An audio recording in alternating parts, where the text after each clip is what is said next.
Ahibati fillah. Tapi semua akan ditanya. Akan dihisab. Allah mengatakan, "Falanas'alanna alladhina ursila ilaihim walanas'alannal mursalin." Kami akan tanyakan kepada mereka tentang Allah yang kirim utusan kepada mereka. Kami akan tanya kepada nabi-nabi yang diutus kepada mereka. Akan ada pertanyaan. Al-Imam Bukhari meriwayatkan dari Aisyah radhiyallahu anha. Aisyah bercerita, "Kuntu la asma'u syai'an la a'rifu illa raja'tu fihi hatta a'rifahu." Ini Aisyah. Kalau dia mendengar sesuatu yang dia tidak faham dari Nabi SAW, maka Aisyah akan bertanya kepada Nabi sampai faham. Ini enaknya kalau punya suami yang alim. Ada sesuatu, tanyakan sama suaminya. Tapi ada perempuan-perempuan yang gak percaya sama suaminya. Enggak lah Ustaz, anak gak mau tanya sama suami anak. Sering dibohongin anak Ustaz. Nah, itu musibah. Tapi enggak. Jawabnya sembarangan katanya. Ada seorang Masya Allah. Ada seorang jenderal. Dia selalu kadang-kadang telepon anak, "Syafiq," kata dia, "ente kasih tahu anak punya istri." Enggak percaya sama anak. Padahal suaminya ustadz sebenarnya. Cuma enggak percaya kata dia. Aisyah bertanya kepada Nabi SAW. Wa inna nabiyya sallallahu alaihi wasallam qala, Nabi pernah berkata pada suatu hari, "Laisa ahadun yuhasab illa udzib." Tidak ada satupun manusia yang dihisab melainkan akan diazab dia. Faqultu ya Rasulullah. Aisyah bertanya, "Wahai Rasulullah sallallahu alaihi wasallam, awalaysa yaqulullahu ta'ala?" Aisyah melihat ucapan Nabi ini kok ada firman Allah yang kayaknya perlu dijelaskan. Bagaimana korelasinya? Maka Aisyah mengatakan, bukankah Allah berfirman, "Fa amma man utiya kitabahu biyaminihi fasawfa yuhasabu hisaban yasira." Adapun orang yang diberi kitabnya dengan tangan kanannya, maka dia akan dihisab dengan hisab yang mudah. Gimana? Tadi dikatakan yang dihisab pasti diazab. Tapi ayat ini mengatakan yang beriman dihisab dengan hisab yang mudah. Qala laisa dzakal hisab. Bukan hisab itu. Innama dzalikal arad. Yang dihisab dengan mudah ini, itu hanya ditampakkan. Ar-rajulu tu'rad alaihi dzunubuhu. Orang nih datang berjumpa dengan Allah, ditunjukin dosa-dosanya. Kamu melakukan ini. Ditunjukkan ketika orang ini merasa akan binasa. Thumma yatajawaz lahu anha. Lalu Allah mengampuni dosa-dosanya. Walakin man nuqishal hisab halak. Tapi barang siapa yang dihisab dengan detail, yang diinterogasi, ditanya macam-macam, maka akan diazab. Jamaah rahimakumullah. Allah akan menghisab kita dan berbicara tanpa ada penerjemah di antara kita dengan Allah Jalla Jalaluh. Dalam riwayat disebutkan, wa inna awwal ma yatakallam minal adimi fakhidhuhu wa kaffu. Ada riwayat yang mengatakan yang akan pertama berbicara nanti ketika disumpel mulutnya, dia nggak bisa berbicara, tubuhnya akan berbicara pada waktu hari itu. Dalam riwayat disebutkan yang pertama berbicara adalah pahanya dan tangannya. Wallahi jamaah, yang paling banyak memasukkan hamba ke dalam neraka itu lisan dan yang di bawah perut. Man yadmanu li ma baina fakkaihi wa ma baina fakhidai admanu lahul jannah. Kata Nabi SAW, barang siapa yang menjaminkan buat aku yang di antara dua rahangnya, di antara dua pahanya, Masya Allah. Ana gimana tahu 3 menit jemaah? Tapi nanti dikasih tahu. Kalau sudah tinggal 5 detik, antum kasih tahu ana lagi. Itu akan berbicara. Ada orang-orang yang berbicara dengan lisannya penuh dengan kedustaan. Disumpel mulutnya. Al-yawma nakhtimu ala afwahihim wa tukallimuna aydihim wa arjuluhum. Yang ngomong tuh mulut sama mulutnya diam. Tangan dan kakinya. Kaki yang berbicara, pahanya nanti akan berbicara. Dipakai buat apa? Na'udzubillah jamaah. Yang akan ditanya pada hari kiamat apa aja? Antum siapkan jawaban. Kalau guru di sekolah mengatakan, wahai anak-anakku, insya Allah ujiannya dari halaman 10 sampai halaman 11. Antum akan mengatakan alhamdulillah, mudah, siap. Dan Nabi udah bongkar buat kita. Pertanyaan-pertanyaan pada hari kiamat udah dijelasin semuanya. Antum tinggal siapin jawabannya. Tapi ingat, yang jawab bukan lisan nantinya. Kulit kita pun akan berbicara pada waktu hari itu. Dalam hadis riwayat Ahmad dari Abu Hurairah radhiyallahu anhu, qala Rasulullah sallallahu alaihi wasallam, inna awwala ma yus'alu anhu al-'abdu yaumal qiyamah minan na'im. Di antara nikmat-nikmat yang Allah berikan kepada kita yang banyak, yang pertama ditanyakan, ayyuqala lahu alam usahhi laka jismak, alam arwika minal ma'il barid. Allahu Akbar. Akan ditanya, bukankah aku telah memberikan tubuh yang sehat kepadamu? Buat apa tubuhmu? Bukankah aku? Udah habis jemaah. Baik, kita lanjutkan insyaallah ba'da shalah. Hadza wallahu a'lam, sallallahu ala nabiyyina Muhammad wa ala alihi washabbihi wasallam. Assalamualaikum warahmatullahi wabarakatuh.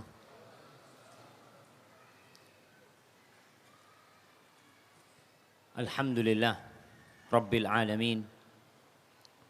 Wassalatu wassalamu ala sayyidil mursalin wa ala alihi wa ashabihi ajma'in. Amma ba'd.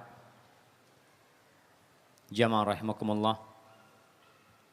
Tadi kita sampai kepada sabda Nabi alaihi salatu wassalam bahwa pertanyaan pertama yang ditanya hamba tentang nikmat, maka yang akan ditanya tentang kesehatan yang Allah berikan. Banyak di antara kita yang tatkala sehat lupa sama Allah.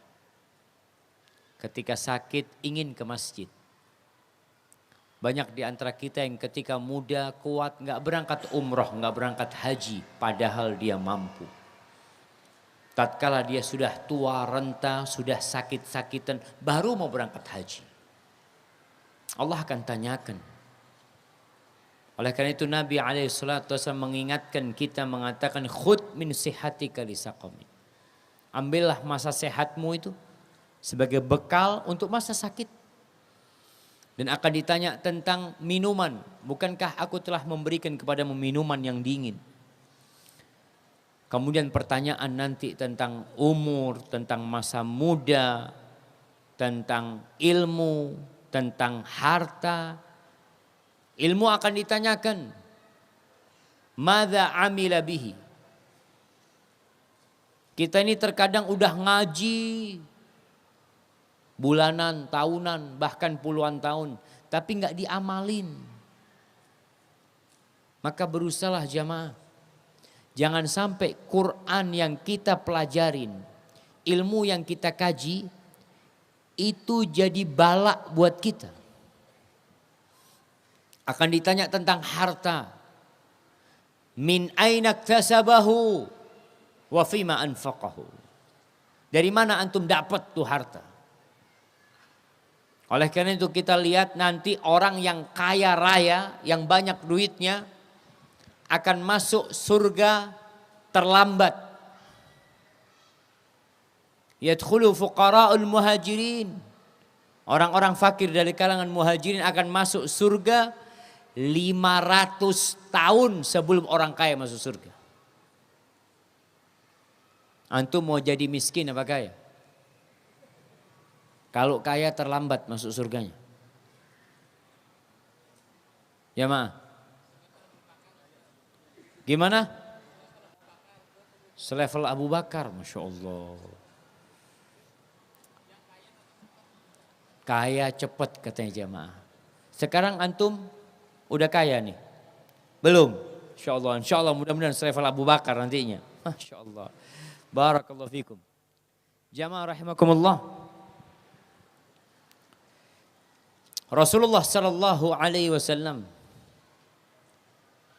beliau menceritakan tentang bagaimana hisab pada hari kiamat. Beliau mengatakan alaihi salatu wassalam bahwa nanti akan ada hisab antara hamba. Akan ada kisos. Beliau mengatakan alaihi salatu wassalam, ini hadis Jabir bin Abdullah. Jabir bin Abdullah pernah mendengar sebuah hadis yang dia mendengarnya lewat perantara. Dia mendapatkan informasi kalau hadis ini diriwayatkan oleh Abdullah bin Unais dari Nabi SAW. Jabir bin Abdullah ada di Madinah. Kemudian Abdullah bin Unais ada di Syam, ada di Damaskus. Itu Jabir beli onta. Beli dia onta. Berangkat naik ontanya 1 bulan jemaah. Jabir cerita. Dia mengatakan fashtaraitu ba'iran thumma syaddadtu alaihi rahli fasirtu ilaihi syahron. Sebulan naik onta. Hanya untuk mendengarkan 1 hadis. Kita sekarang ini Masya Allah bisa dengar banyak hadis sekali kajian. Itu Jabir 1 hadis 1 bulan perjalanan. Hatta qadimtu alaihi Syam. Aku sampai ke Syam, sampai ke rumahnya Abdullah bin Unais. Aku sampaikan kepada penjaga pintunya, qul lahu Jabir alal bab. Sampaikan kepada Abdullah bin Unais ada Jabir di pintu. Faraja'ar Rasul. Utusan ini tanya, Jabir bin Abdullah? Engkau Jabir bin Abdullah? Wallahi jemaah, ini termasuk salah satu sahabat yang banyak meriwayatkan hadis, banyak orang enggak kenal. Kenapa? Belum ada video. Nggak ada yang tahu. Nggak ada kajian, ada videonya, nggak ada dulu. Nggak ada foto, nggak ada. Maka nggak ada yang tahu. Kemudian mengatakan laporan kepada Abdullah bin Unais, iya Jabir bin Abdullah. Fa kharaja yata'u thawbahu. Jabir itu berdiri kencang sampai dia nginjak-nginjak bajunya. Karena tahu yang datang sahabatnya. Sahabat Nabi SAW. Fa'tanaqani wa'tanaqtuhu. Maka dia memelukku dan aku memeluknya. Ini sunnah kalau orang datang safar dipeluk. Kemudian fakultu langsung Jabir ngomong. Bukan duduk dulu, makan dulu, ada teh, minum teh dulu, enggak. Dia mengatakan hadisan balagani anka. Ada satu hadis yang sampai kepadaku darimu bahwa engkau mendengarnya dari Nabi SAW fil qisas, tentang urusan kisos pada hari kiamat. Fa khasyitu an tamut au amut qabla an asma'ahu. Aku khawatir aku mati atau engkau yang mati duluan sedangkan aku belum mendengarnya. Apa kata Abdullah bin Unais? Sami'tu Rasulullah sallallahu alaihi wasallam yaqul. Aku mendengar Rasulullah sallallahu alaihi wasallam bersabda, yuhsyarun nas azza wa yahsyurullahu azza wa jalla an-nasa yaumal qiyamati uratan ghurlan buhma. Orang akan dihimpun pada hari kiamat oleh Allah Jalla Jalaluh dalam kondisi telanjang. Antum gak akan pakai baju antum. Antum mungkin memiliki 1000 baju. Antum akan datang pada hari kiamat telanjang. Belum disunat.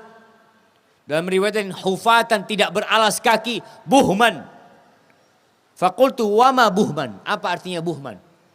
Qala laisa ma'ahum syai', enggak bawa apa-apa. Sekarang kita datang ke masjid bawa dompet, bawa HP, bawa tas, nanti enggak bawa apa-apa jemaah. Tsumma yunadihim bi sautin yasma'uhu man ba'ud kama yasma'uhu man qarub. Lalu Allah memanggil mereka dengan suara yang didengar, yang jauh sama yang dekat sama mendengarnya. Mereka akan mendengar.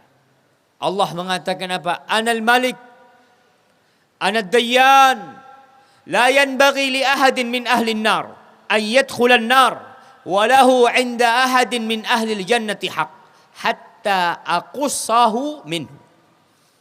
Allah mengatakan, akulah raja, akulah pemberi balasan. Tidak pantas seorang dari penghuni neraka masuk ke dalam neraka padahal dia masih punya hak yang ada di penghuni surga. Orang ini masuk neraka, tapi dia itu punya hak sama penghuni surga. Ini penghuni surga pernah nyakitin dia. Nggak bakal orang ini masuk neraka sampai dia ngambil haknya dari orang ini. Wala yanbaghi li ahadin min ahli jannah ayadkhulal jannah. Nggak pantas nanti seorang masuk surga dari penghuni surga padahal dia masih punya hak kepada penghuni neraka. Sampai Allah kisos, Allah ambilkan dari dia. Hatta latmah, sampai tamparan jemaah. Faqultu wa kaif? Wa innama na'ti Allah azza wa jalla uratan ghurlan buhma. Gimana nanti cara balasnya? Cara balikin harta nanti gimana? Orang pernah ngambil harta, pernah punya utang, gak bayar utangnya. Wallahi jemaah, hati-hati antum dengan utang. Orang yang mati syahid diampuni semua dosanya kecuali hutang. Tanya gimana, kan gak bawa apa-apa. Maka kata Abdullah bin Unais atau Nabi SAW, bil hasanati was sayyiat. Maka yang akan terjadi nanti bayarnya itu pakai amal soleh. Dengan kebaikan atau dengan keburukan. Maka antum kalau punya masalah dengan seseorang, antum pernah nyakitin orang, dulu ketika SMA, ketika kuliah suka nyakitin teman-temannya, hati-hati antum. Sebelum nanti mereka datang, sebelum nanti mereka di padang mahsyar minta kepada antum, sekarang antum minta maaf sama mereka. Balikin apa yang pernah antum ambil.